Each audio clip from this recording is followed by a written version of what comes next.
በዛሬው ቪዲዮ የአርባ ምንጭ ዩኒቨርሲቲ ኢመርጂ ቴክኖሎጂ ሚድ ኤግዛም ይዘንላችሁ መጥተናል። በፓርት 1 ብዙ ተማሪዎች እንደወደዳችሁ ብትነግሩንም ነገር ግን ምንም አይነት ላይክ እያደረጋችሁ ሼር እያደረጋችሁ ስላልሆነ ላይክ ሼር በማድረግ በቀጣይም የተለያዩ የእናንተ ዩኒቨርሲቲ ሚድና ፋይናል ኤግዛም እንድንሰራ እንድታበረታቱ ለማሳሰብ እንወዳለን። እንዲሁም ለዚህ ቻናል አዲስ ከሆናችሁ ይህ ቻናል የተለያዩ ዩኒቨርሲቲዎች ሚድና ፋይናል ኤግዛም እየለቀቅን እየሰራ የምንለቅበት ቻናል ነው። ከነዚህ ዩኒቨርሲቲዎች ውስጥ አርባ ምንጭ ዩኒቨርሲቲ አንዱ ትኩረት አድርገን እየሰራንበት ያለ ዩኒቨርሲቲ ስለሆነ ሰብስክራይብ በማድረግ ጥያቄዎች በምንለቅበት ሰዓት በተሎ እንዲደርሳችሁ ለማሳሰብ እንወዳለን። ስለምትከታተሉን ከልብ እናመሰግናለን። አንደኛ ጥያቄ which of the following ጥያቄ all of the following are innovation at the third industrial revolution except እነዚህ የተጠቀሱት በሙሉ በሶስተኛው የኢንዱስትሪ አብዮት የተፈጠሩ ናቸው ከአንዱ በስተቀር ነው እያለ ያለው። ይህ ብዙ ጊዜ ሶስተኛው ኢንዱስትሪያል ሪቮሉሽን ስታስብ ያለባችሁ ብዙም ጊዜ እኛ እንጠቀምበታለን ማለት ኢትዮጵያውያን ያገነው አሁን እየተጠቀምንበት ያለው ሶስተኛው ኢንዱስትሪ ሪቮሉሽን ያሉትን መሳሪያዎች ናቸው። ስታዩዋቸው በቃ በአካባቢያችሁ ያሏቸው መሳሪያዎች በሙሉ ሶስተኛው ኢንዱስትሪያል ሪቮሉሽን ላይ የተፈጠሩ ነገሮች ናቸው። ላይክ ኮምፒውተር ብትሉት ኢንተርኔት ብትሉት እነዚህ በሙሉ የተፈጠሩት በሶስተኛው ኢንዱስትሪያል ሪቮሉሽን እኛ የምንጠቀምባቸው ማለት ነው። ስለዚህ ኤ ኮምፒውተር ይላል፣ ቢ ቴሌፎን ይላል፣ ሲ ኢንተርኔት ይላል፣ ዲ ሃንድ ፎን ይላል። ከዚህ ላይ ሊያወዛግባችሁ የሚችለው ቴሌፎን እና ሃንድ ፎን ነው። ቴሌፎን ማለት የድሮ ስልክ ማለትም ማይንቀሳቀሰው የመስመር ስልክ የሚባለው ማለት ነው። በሽቦ መስመር የሚሰራው ይህ ስልክ የድሮ ፊልም አይታችሁ የምታውቁ ከሆነ የናዚ ምናምን በሚጠቀሙት ይሄ የመስመር ስልኩን ነው እና ይሄ በሁለተኛው ኢንዱስትሪ አብዮት ነው እንጂ በሶስተኛው አይደለም። ሃንድ ፎን ማለት ሞባይል ፎን እናንተ እዛችሁ የምትንቀሳቀሱት አሁን እንዳልኳችሁ እናንተ አሁን የምትገለገሉበት አብዛኛውን ቴክኖሎጂዎች የተፈጠሩት በሶስተኛው ኢንዱስትሪ አብዮት ነው። ስለዚህ ሃንድ ፎንም አሁን እየተገለገላችሁበት ስላለ ከዛ እንከተዋለን። ኮምፒውተር፣ ኢንተርኔት እነዚህ በሙሉ አሁን እየተገለገልንባቸው ያለው አብዛኛው ሶስተኛው ኢንዱስትሪያል ሪቮሉሽን ነው ኢትዮጵያ ነው የምንጠቀምባቸው ማለት ነው። ስለዚህ ለአንደኛ ጥያቄ ትክክለኛ መልስ የሚሆንልን ቴሌፎን የሚለው ማለት ነው። ቴሌፎን ማለት የመስመር ስልክ ማለት ነው እንጂ ሃንድ ፎን ወይ ደግሞ ሞባይል ፎን የምንለው አይደለም። ሁለተኛ ጥያቄ blank is used to represent restricted one of two values true or false።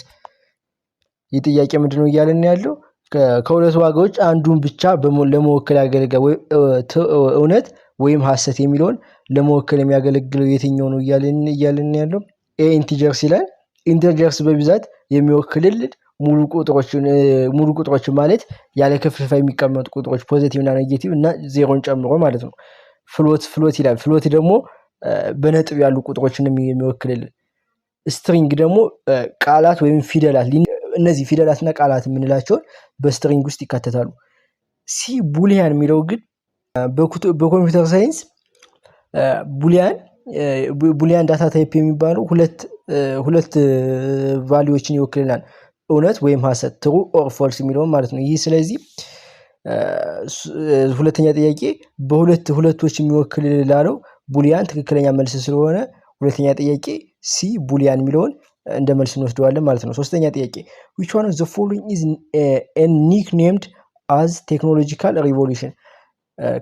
ሶስተኛ ጥያቄ ምንድነው እያለን ያለው ከሚከተሉት ውስጥ የቴክኖሎጂ አብዮት ተብሎ የሚጠራው የትኛው ነው እያለን ያለው። ኤ ኢንዱስትሪ ሪቮሉሽን 1 ወይም ደግሞ ፈርስት ኢንዱስትሪያል ሪቮሉሽን የምንለው የመጀመሪያው ኢንዱስትሪ አብዮት ላይ ነው። ኢንዱስትሪያል ሪቮሉሽን ወይም ደግሞ ሁለተኛው ኢንዱስትሪ አብዮት ነው። ኢንዱስትሪያል ሪቮሉሽን ሰርድ ላይ ነው። ኢንዱስትሪ ሪቮሉሽን ፎርዝ ላይ ነው። ከዚህ ላይ ማሰብ ያለባችሁ አሁን ብዙ ተማሪዎች የሚሸወዱት የመጀመሪያው ኢንዱስትሪ ሪቮሉሽን የተጀመረው የሚባለው ኢንግላንድ ነው አይደለ? ነገር ግን የቴክኖሎጂ ሪቮሉሽን የተጀመረው የት ነው ትባሉ እናንተ የት ነው ብላችሁ የምትመልሱት? ብዙ ተማሪዎች የመጀመሪያው ቴክኖሎጂ ሪቮሉሽን ተጀመረ የሚሉት የተመጀመሪያውን ኢንዱስትሪያል ሪቮሉሽን ተጀመረ የሚሉት ኢንግላንድ ላይ ነው። ነገር ግን የመጀመሪያው ኢንዱስትሪያል ሪቮሉሽን በሁለት ሀገሮች ነው። ሰከንድ ኢንዱስትሪያል ሪቮሉሽን ወይም ደግሞ ቴክኖሎጂካል ሪቮሉሽን የሚባለው የተጀመረው ዩናይትድ ስቴትስ እና ጀርመኒ ነው። ይሄ ጥያቄው ላይ አይመለከቱም። ላይክ ከጥያቄው ባሻገር ሌላ ቢመጣባችሁ እንድትመልሱት በማሰብ ነው የምነግራችሁ። ሰርድ ኢንዱስትሪያል ሪቮሉሽን የተጀመረው ዩናይትድ ስቴትስ ላይ ነው። ስለዚህ ሰከንድ ኢንዱስትሪያል ሪቮሉሽን የምንለው እንደምታውቁት ጀርመን የዛን ጊዜ ጦርነቶች ምናምን ላይ እየተዘጋጀች ምናምን ስለነበር እንደዚህ ማስ ፕሮዳክሽን ሰከንድ ኢንዱስትሪ ሪቮሉሽን የሚታወቁ በምንድነው በማስ ፕሮዳክሽን ኤሌክትሪሲቲ ስቲል ምናምን ነው እና ለጦርነቱ እነዚህ ነገሮች በደንብ ማፋጠን ስለነበረባት ከፈርስት ኢንዱስትሪያል ሪቮሉሽን ተቀብላ ሰከንድ ኢንዱስትሪ ሪቮሉሽን ወይም ቴክኖሎጂካል ሪቮሉሽን የምንለውን ስታፋጥን የነበረችው ጀርመኒ ናት። ስለዚህ ሁለተኛ ጥያቄ እስካሁን የነገርኳችሁ ከእንትኑ ጋር ላይገናኝላችሁ ይችላል። ነገር ግን እንደ ሀሳብ እንደ እንትን እንድትይዙት በሚል ነው። ሁለተኛው ቴክኖሎጂካል ሪቮሉሽን የምንለው በብዛት እንትን የሚለው ቢ ሁለተኛው ኢንዱስትሪያል ሪቮሉሽን ቱ ላይ ነው ማለት ነው። ሁለተኛው ኢንዱስትሪ አብዮት የሚባሉ ከ1870 እስከ 1914 የነበረው ነው። ይሄ በጣም ከፍተኛ የቴክኖሎጂ እድገት የታየበት ነው። ሁለተኛ ጥያቄ ጌስቸር አር ኢንክሪዚንግሊ ጌኒንግ አቴንሽን አስ የእጅ ወይም የሰውነት እንቅስቃሴ ምልክቶች ትኩረት እያገኙ ያሉት እንደምንድን ነው?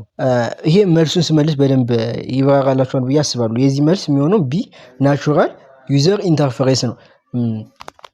ምን መሰላችሁ? ናቹራል ዩዘር ኢንተርፌሬንስ ማለት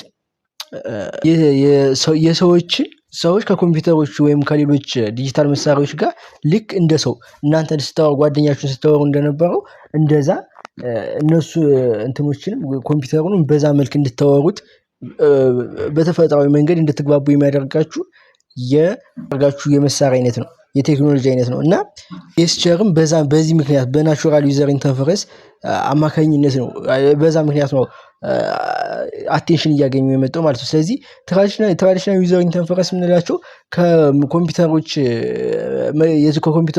ጋር የምትገናኙት ላይክ በኪቦርድ በማውስ ነው። ስለዚህ ጌስቸርን አትጠቀሙ ማለት ነው። ናቹራል ዩዘር ኢንተርፌሬንስ እንዳልኳችሁ ጌስቸርን ተጠቅማችሁ እናንተ ሰውነት እንቅስቃሴያችሁን እንደ ወትሮ ከጓደኛችሁ ጋር በምታደርጉት ጊዜ እንደምትጠቀሙት በዛ መልክ ከኮምፒውተሩ ጋር መገናኘት ስትችሉ ማለት ነው። ኮምፕሌክስ ፕሮግራሜቲክ ደግሞ ምንለው ሞር ኮዲንግ ጋር ነው እንጂ ከዚህ ከኮሚኒኬሽን ጋር የሚያገናኘው ነገር የለም። ሰርቪስ ኢኔብሊንግ ዲቫይስ የምንለው ደግሞ መገናኛ መንገዶቹ ነው። ላይክ እናንተ በአይናችሁ እንደምታዩት ሰውም ሮቦቶችን ለመገናኘት ሴንሰሮችን ስለሚጠቀሙ ያን ነው እንጂ የሚያመላክተው ኢንተርፌሬንስ ስላልሆነ ትክክለኛ መልስ የሚሆንልን ቢናቹራል ኢንተርፌሬንስ የሚለው ነው የሚሆነው ማለት ነው። አምስተኛ ጥያቄ ፍሮም ዳታ አናሊቲክስ ፐርስፔክቲቭ አውዲዮ ኤንድ ቪዲዮ ፋይልስ አር ኤግዛምፕል ኦፍ ከዳታ አናሊቲክስ አንጻር የድምጽና የቪዲዮ ፋይሎች እንደምን ምሳሌ ይጠቀሳሉ ነው እያልን ያለ። ኤ ስትራክቸር ዳታ ነው፣ ቢ አንስትራክቸር ዳታ፣ ሲ ሴሚ ስትራክቸር ዳታ፣ ዲ ሜታ ዳታ። ለዚህ ትክክለኛ መልስ የሚሆንልን ስትራክቸር ዳታ ነው። እንደ ቪዲዮ፣ ኦዲዮ እና ምስል ያሉ ፋይሎች በስትራክቸር ዳታ ይጠቀሳሉ። አንስትራክቸር ዳታ ማንልበት ምክንያት አንስትራክቸር ዳታ ለመባል በስትራክቸር ዳታ ለመባል በሮ እና በኮሎም መቀመጥ አለባቸው። ስለዚህ ስትራክቸር ዳታ አንለውም ማለት ነው። ሴሚ ስትራክቸር ዳታ የምንለው ደግሞ በብዛት የሚገለጸው በጄሰን በኤክስኤምኤል በምንለው ነው እንጂ በኦዲዮ ቪዲዮ እና ላይክ በእነዚህ አይገለጽም። ስለዚህ ለአምስተኛ ጥያቄ ትክክለኛ መልስ የሚሆንልን ቢ አንስትራክቸር ዳታ ነው። ሜታ ዳታ ማለት ደግሞ ስለ መረጃው ዳታ አባውት ዳታ ስለ ፎቶ ጊዜና ቦታ የሚገልጽልን ሜታ ዳታ ውስጥ ነው የሚካተተው ማለት ነው። ስድስተኛ ጥያቄ which activity in data value chain is concerned with ensuring data meets necessary quality requirement for effective usage? ምንድነው እያለን ያለው ጥያቄው በዳታ ቫልዩ ቼን ውስጥ የዳታው ጥቅም እንዲውል ጥራቱን ለማረጋገጥ ስራ የሚሰራው የትኛው ነው እያለን ያለው። ይሄ ትክክለኛ መልስ የሚሆንልን ዳታ ኩሬሽን ወይም ደግሞ ዳታን የማስተካከል ስራ የሚሰራልን ነው። ይሄ ዳታ ኩሬሽን የሚለው ዳታው ትክክለኛ መሆኑን፣ ንጹህ መሆኑን፣ ጥራቱን የጠበቀ መሆኑን ለተጠቃሚዎች ከመቅረቡ በፊት የሚሰራልን እንዴት ነው ማለት ነው። ከዚህ ላይ ዳታ አኩሴሽን አለ። ይሄ የሚሰራልን ዳታውን መሰብሰብ ነው እንጂ ከጥራት ጋር አይገናኝም። ዳታ አናሊቲክስ ዳታውን መተንተን ነው። ስለዚህ ከጥራት ጋርም አይገናኝም። ዲ ዳታ ስቶሬጅ ደግሞ ዳታውን የማከማቸት ስራ ነው የሚሰራልን።